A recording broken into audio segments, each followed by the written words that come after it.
প্রিয় শিক্ষার্থী, আজকে তোমাদের দেখাবো এই ধরনের সংখ্যাগুলোকে কিভাবে আমরা বর্গমূল করব। আমরা যদি প্রথমে খেয়াল করি যে ২৬ সংখ্যাটাকে কিভাবে আমরা বর্গমূল করব। ২৬-এর আগে কোন সংখ্যাটা পূর্ণবর্গ হয় আমরা জানি। 25 25 প্লাস 1 দিলে আমাদের ২৬ হচ্ছে। তো 25 কার পূর্ণবর্গ? 5-এর পূর্ণবর্গ প্লাস 1, এখানে আমরা ভাগ করব এই 5-এর ডাবল অর্থাৎ 10 দ্বারা।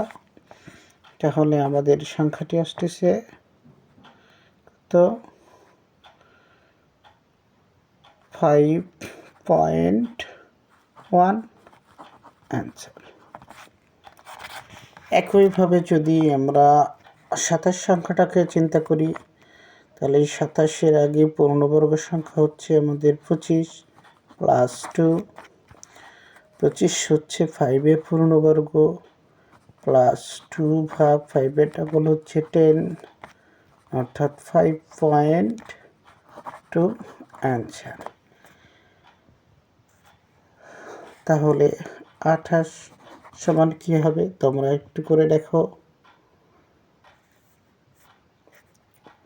আজকে পর্যন্তই।